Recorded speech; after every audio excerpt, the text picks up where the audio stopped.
My store is Doughboy Military Collectables. It's located in Springfield, Missouri. It deals in military collectibles from around the Revolutionary War to Vietnam. My store differs from other places because this is a store you can walk into. You can come here physically, hold on to an object. This store began out of really collecting. I had an interest in collecting, the former owner had an interest in collecting, and the original owner back in '77. We were all collectors, and from that we built a business out of it for other collectors. The original owner of this store and the founder of it was Bill Bumer. He started this store in January of 1977.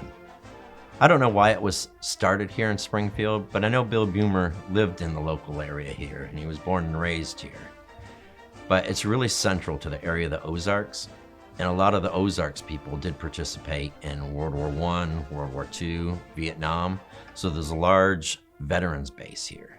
Originally on this plot of land was an 1850s livery stable. That's where you take and get your horses checked, reshoed, and some of your equipment. There's actually parts of that still remaining in the basement here. About half that building still exists down there, made of limestone. This is the basement, or what's left of an actual building from the pre-Civil War around 1840s, 1850s. This would be a livery stable during those times to took care of horses. The structure here you see in brick would be the building that is upstairs that was built in 1917 on top of this one when it was shaved off.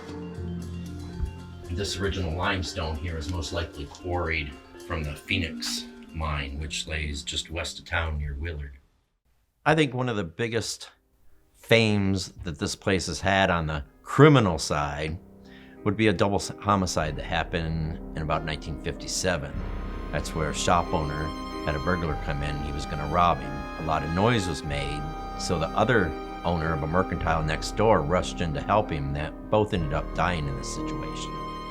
This is where old Spinetto's grocery store was in the 1950s, and in '56, when the double homicide occurred, him and the store owner next door were killed in about this spot right here. I think what sealed the deal on me getting this place was, one, my wife let me, and two, I mean, that's a dream of every collector, is to own their own place, to deal in militaria. I've been coming here since 4th grade, I would say, so quite a few years. What I really think is unique about this store are the wide variety of items that get brought in here, and I get to see from multiple eras, whether it be World War I, World War II, or even further back, even Civil War, or even from other European wars like the Napoleonic War. This store has gotten me to become a regular customer due to all the rare military equipment that comes through here from multiple centuries that you just don't see anywhere else, except a museum.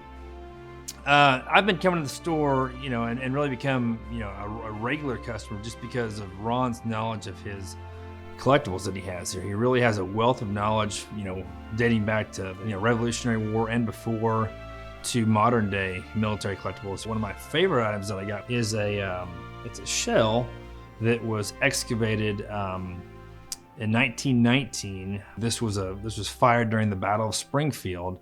I'm really proud to have this. It's a really neat Springfield Civil War item, so pretty neat to be able to display with my other collectibles. I think interaction with the customers is number one, but that's in any retail store.